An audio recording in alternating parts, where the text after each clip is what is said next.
Gunners, kita menuju ke yang ditunggu-tunggu, yaitu ada Dita Karang nih, Bang Adam.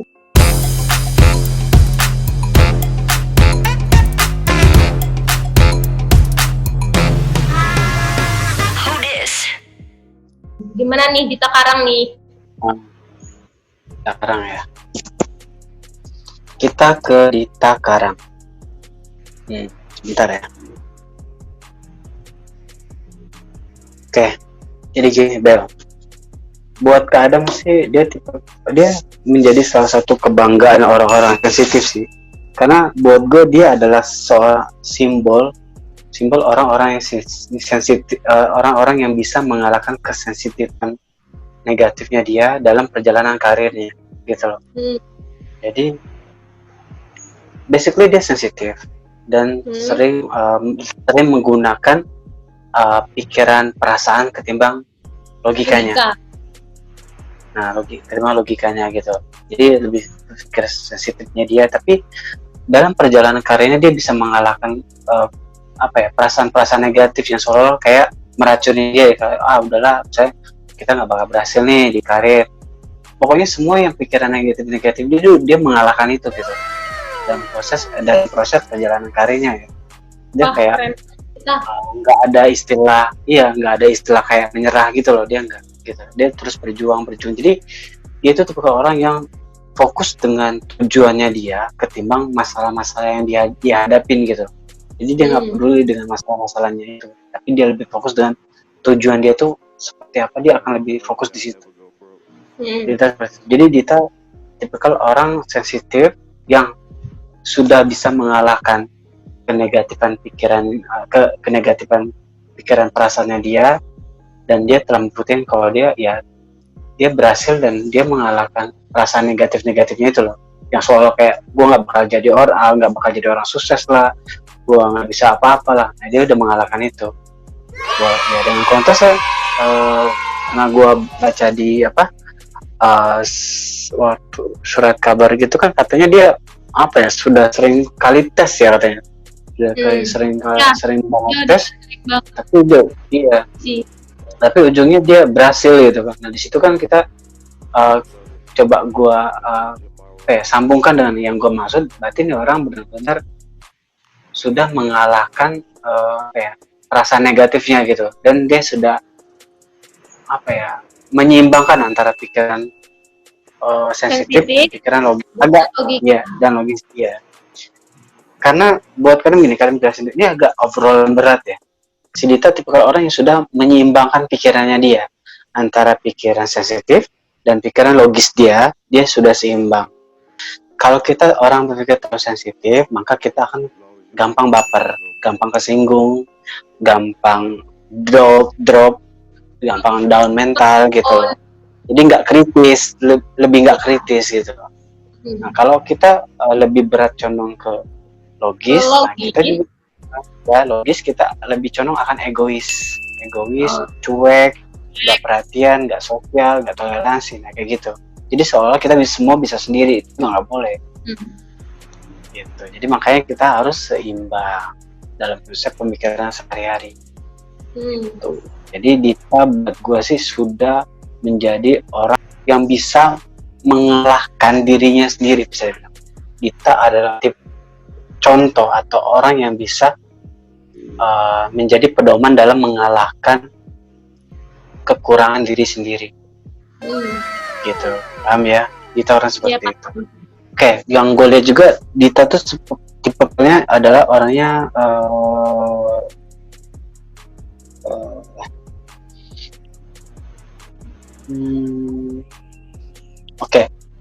Dita kalau gue lihat juga, kita ngomong dulu ya. Dulu tipe kalau orangnya agak introvert tuh sampai sekarang sih masih introvert dalam segi dia nggak bisa cerita tentang kesedihannya sama orang sembarangan. Iya, masalahnya gitu. Dia lebih konteks menyimpan rapat tentang kepribadiannya dia banget soal masalah hidupnya ya. Dia tipe orang yang nggak introvert, nggak nyimpan masalah hidupnya tuh sendiri gitu loh. Nggak semua orang harus tahu. Yang orang harus tahu adalah dia fine aja. Buat gue sih itu keren sih. Gitu. Itu sih.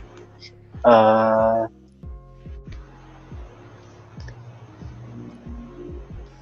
nah dia juga udah gambarin kan, gue pertegas lagi, dia tipe orang yang memprioritaskan tujuannya ketimbang apa ya, masalah-masalah yang nggak pentingnya gitu loh. Jadi dia akan bertarung dengan konsep halangan yang bakal menghalangi karirnya lah intinya.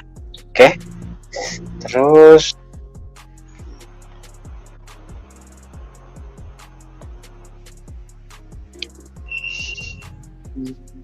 Dita. Nah, gue lihat dari segi Dita pun orangnya bijaksana sih. Jadi orangnya tuh apa ya, bijaksana dalam membantu orang lain. Jadi dia bijak dalam konteks membantu orang. Dia nggak bakal membantu orang-orang yang ujungnya bakal jadi musuh dia. Nah, musuh di dalam sudah selimut ya salah satu gitu. Dia tahu orang itu gitu. Dia orang sensitif yang wah ini orang bener nggak tulus nih sama gue nih gitu, minta tolong ada maunya doang. Dia tipe orang yang sangat hati-hati. Dia bisa tahu mana orang yang tulus, mana orang yang fake sama dia gitu ya bang. Dia tahu itu gitu. Jadi dia mana dia orang tersebut butuh bantuan, memang dia butuh, dia akan ngebantu. Tapi kalau orang cuma untuk kayak ada maunya doang ya, dia tahu itu. Ini Bella ada pertanyaan nih tentang Dita nih bang. Apa? Dita Karang pernah nggak sih bang jadi korban diskriminasi atau rasis dari para membernya atau di waktu dia di sana gitu? Rasis, bentar gue cek ya. Ya.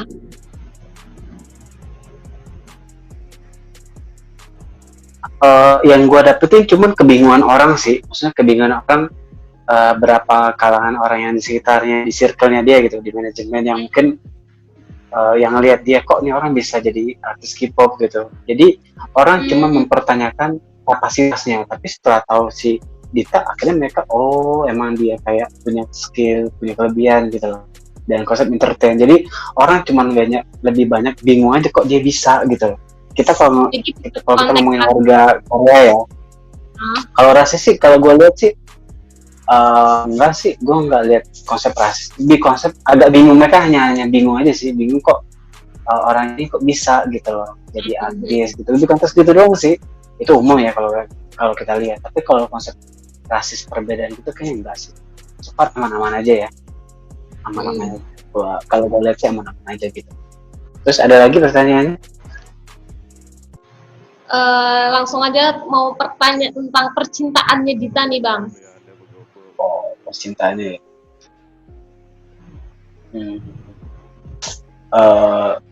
Dita ada tipe orang yang agak bucin soal cinta sebenarnya. Walaupun dia sangat memilih, ya, dia sangat memilih pasangan. Tapi bila mana udah dapet dia akan bucin banget tuh, gitu. Dia akan bucin banget.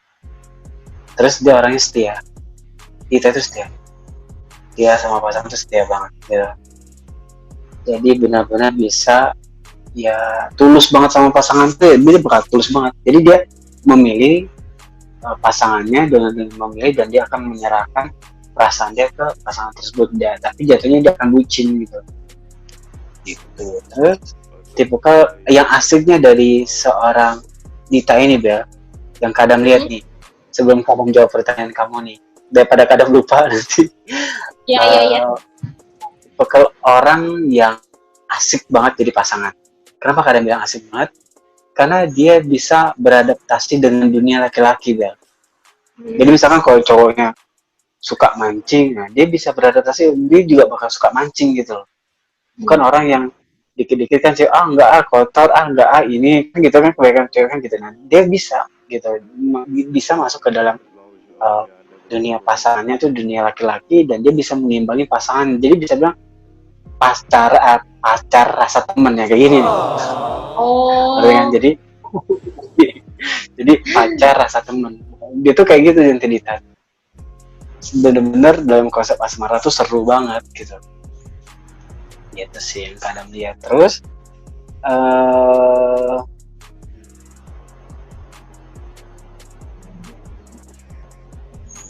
Dita itu juga yang kadang lihat. Jadi waktu itu pas kadang scanning, dia tuh kayak lagi pakai anting ya, Bel. Lagi pakai anting. Nah, aku nggak ngerti maksudnya apa. Ternyata salah satu aksesoris yang sangat penting buat dia, secara kadang baca di bawah sadar itu adalah anting gitu. Bila mana kalian fansnya si Dita Karang, kalau mau ngasih kado atau dia mau ngasih kado atau ngasih sebuah hadiah, itu anting gitu. Anting yang cocok buat dia, yang unik-unik sih, dia suka banget gitu kan. Jadi dia tuh kayak kurang pede kalau nggak pakai anting gitu. Yang gue rasa kayak gitu, maksudnya intinya aksesoris yang sangat penting buat dia adalah anting sih. Salah satunya adalah anting. Gitu. Yang gue ngasih bocoran dikit lah. Oke. Terus lagi ya.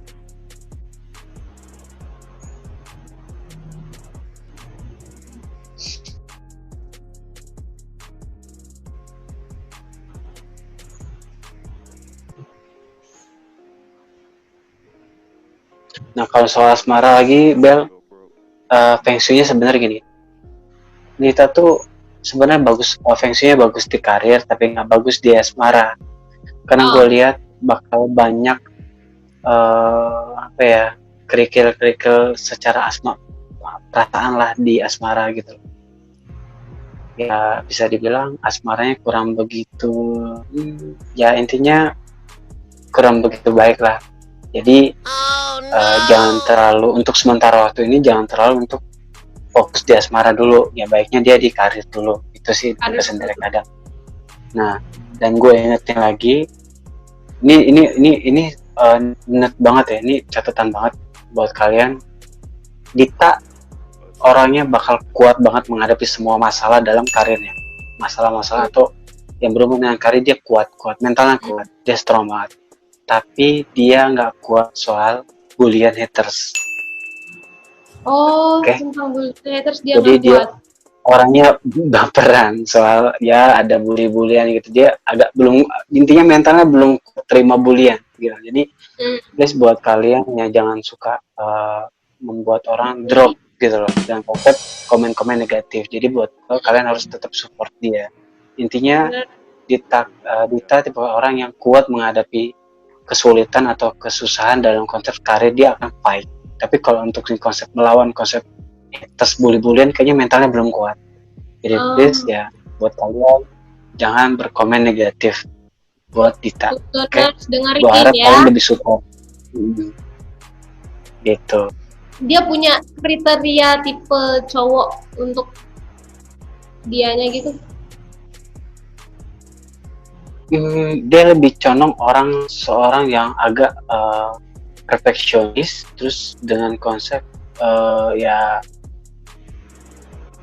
kalau gue lihat lebih konsepnya dia pengen cowok tuh dewasa, terus multi talenta, dan lebih konteksnya biasanya orang kayak si Dita ini suka pria-pria yang pembisnis gitu loh, dewasa ya, benar-benar ya gitulah, yang bisa mengayomi dia, dia intinya seorang pria yang bisa mengayomi dia, melindungi si Ditanya gitu loh, intinya gitu sih. Bukan yang cowok-cowok yang lembut yang nggak suka gitu, cowok yang lembut yang mencelas itu, terus cowok labil dia nggak tahu suka gitu sih. Intinya dia butuh cowok yang benar-benar bisa mengayomi dan melindungi dia banget gitu. Dan kebiasaan biasanya tipe-tipe cowok kayak si Gita ini lebih condong cowok yang punya naluri bisnis gitu. Paham? Sampai dulu gitu. Agak mendetail sih karena konteksnya kita agak pemilih soal pasangan gitu. Tapi kalau konsep untuk dekat dengan si Dita adalah konsep nyaman. Jadi dia juga dengan konsep melihat orang tuh bukan dari, kita ngeliat circle pertemanan, circle lingkungan dia, kebanyakan yang dia pilih itu adalah konsep nyaman sih gitu, konsep nyaman. Kalau dia nyaman dengan orang tersebut, orang itu merasa baik buat dia akan ngobrol gitu, dia akan dekat gitu. Bukan nggak berhubungan dengan ini orang harus artis dulu kah, atau orangnya harus punya materi dulu, dia nggak orang seperti itu. Dia selalu membuka hubungan dengan konsep kenyamanan gitu sih. Gimana? Ada yang mau Bella tanya lagi? Cukup sih buat Dita. Kadamnya masih ada yang mau ditambah soal Dita? Intinya buat kadang ya semoga Dita selalu semangat ya, karena jujur kadang bangga banget sih, bangga banget. Iya, bangga secara dia orang Indonesia pertama, kedua bangga kita sama-sama. Kadang juga orang sebenarnya sensitif dan dia juga salah satu orang yang menggambarkan orang yang bisa mengalahkan kenegatifan dari diri kita. Kita bisa mengalahkan diri kita sendiri gitu untuk berjuang mengejar karir kita gitu, mengejar prestasi kita. Intinya gitu sih. Makanya kadang senangnya di situ seorang Dita. Gitu ya, ibarat ya kamu bayangin aja lah dengan konsep dia orangnya sensitif terus baperan ya karena sering gagal ikut kontes, ya gimana betapa dia dropnya gitu kan, tapi dia terus berjuang gitu sampai dia berhasil kan sekarang. Itu keren banget sih. Keren banget ya. Kalau nggak semua orang bisa gitu kan, bisa ya untuk kadang kan orang gagal kontes. Kenapa? Bahkan tadi kita udah bahas soal dia tuh udah gagal di beberapa agensi, tapi dia nggak nyerah, dia masih tetap nyari itu gitu. Coba kalau orang lain belum tentu, pasti langsung udah nyerah aja kan. Udah mungkin gue nggak jodoh atau enggak, gitu. Benar banget. Tapi dia kan selalu terus berjuang gitu sih. Ya dari kadang cukup. Dari gimana, dari Bella? Ada mau pertanyaan lagi? Ada satu pertanyaan lagi. Gak apa-apa. Karena Dita ini kan dari Indonesia dan dia sekarang lagi ada di Korea gitu. Kalau sepenglihatannya Bang Adam, Dita ini inginnya dapetnya cowok Korea atau cowok Indonesia sih? Tetap masih cowok Indonesia atau dia pengen dapet cowok Korea? Sebentar, pertanyaannya berat nih. Bentar.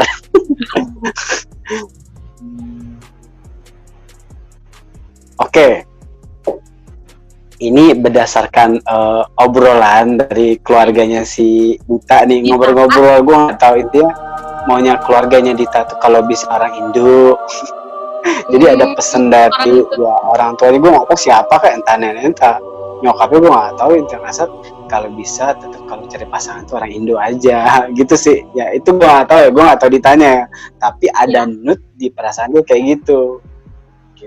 Oh, jadi ya, orang tuanya udah mewanti-wanti dia untuk kalau bisa orang Indo aja. Ya kayak gitu kalau bisa. Itu ya mungkin cuman sekedar obrolan, tapi mungkin akan ya nggak tahu Dita ya. Gue nggak berani komen dulu. Ya Dita jatuhnya tetap ya cuman dipikirin aja, tapi kita nggak tahu yang namanya jodoh ya. Gitu sih. Nah, bingung nggak? Kan udah dari beberapa para member nih. Bella mau ada satu pertanyaan lagi, pertanyaan terakhir nih Bang, untuk secret number, jadi untuk semuanya bukan buat para membernya, untuk secret number karir kedepannya itu gimana sih Kak?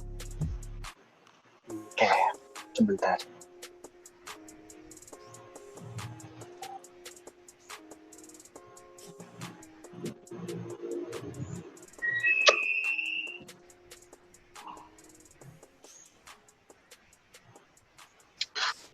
Lebih ke pesan sih, pesan ya, konsepnya baiknya lebih untuk yang secret numbernya lebih fokus pada kreatif dalam berkarir ya, dan jangan untuk yang terlibat dalam konteks kasus-kasus negatif lah, karena kadang mereka masih baru banget gitu loh, karena takutnya banyak dampaknya negatif gitu. Jadi kadang para personel fokus dengan karir mereka, dengan kreativitas mereka, ketimbang hal-hal negatif yang bakal merusak image mereka gitu. Jadi soalnya tuh kayak kalau kadang merasain mereka tuh lagi di atas angin yang gampang jatuh gitu loh. Itu yang kadang merasain. Intinya bila mana mereka fokus di karir mereka akan lebih maju. Tapi kalau mereka nggak bisa mengontrol ya sebuah pemikiran ya, kita nggak tahu yang namanya lagi di atas kan, anginnya kan kencang kadang-kadang. Jadi kalau bisa tetap harus saling sharing, saling ngejaga satu sama lain biar nggak salah biar nggak salah jalan gitu loh untuk karirnya. Takutnya mereka intinya Kak Adam tuh mereka tuh lagi di atas angin lah, intinya gitu yang Kak Adam rasain. Bisa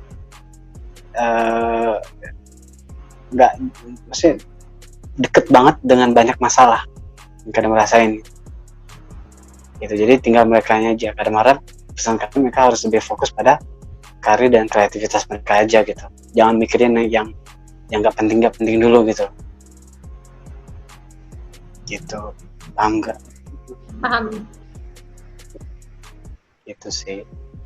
Nah Bang, Bila punya pertanyaan terakhir terus. Jadi kemarin itu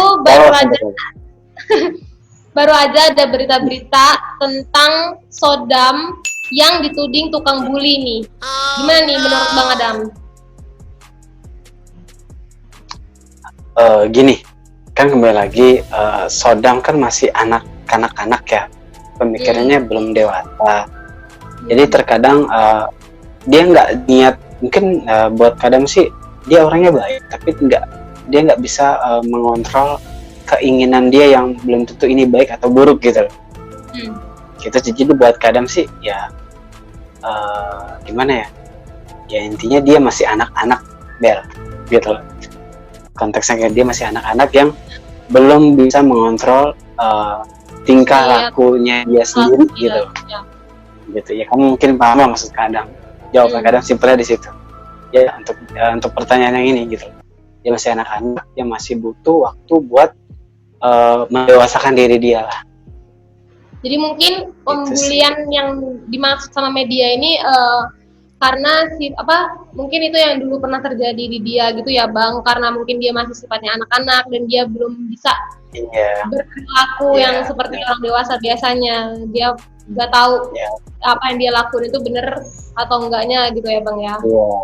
Iya. Ya buat kadang sih kalau kita ngomong yang setiap orang kan punya masa lalu atau masa muda yang buat kadang sih masih umum lah ya, namanya kenakalan remaja masih umum sih, tapi buat gue sih medianya aja yang terlalu agak membesar-besarkan sih gitu loh.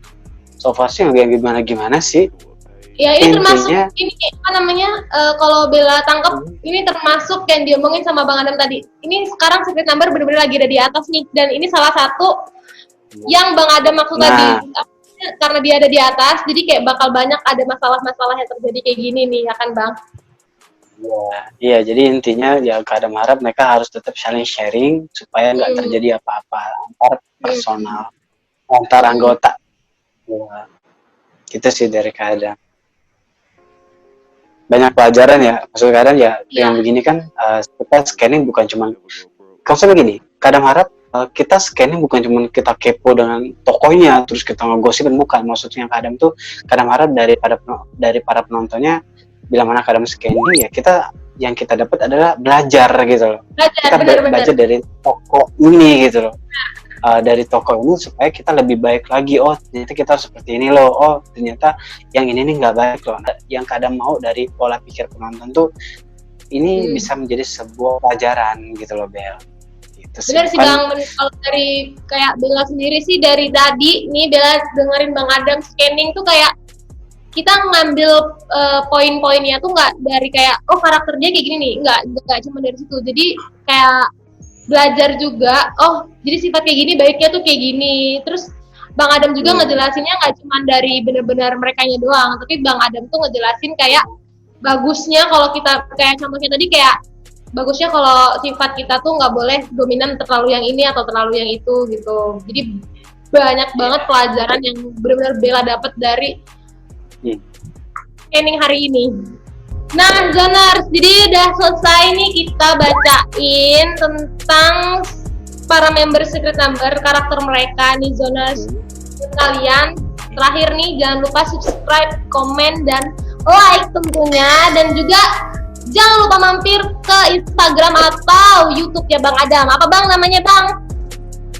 Instagramnya Adam Indigo 89 dan YouTube-nya Adam Lucius Demonologist. Ada di bawah. Jangan lupa di subscribe juga ya. Jangan lupa di subscribe, jangan lupa di follow Zoners. Bye.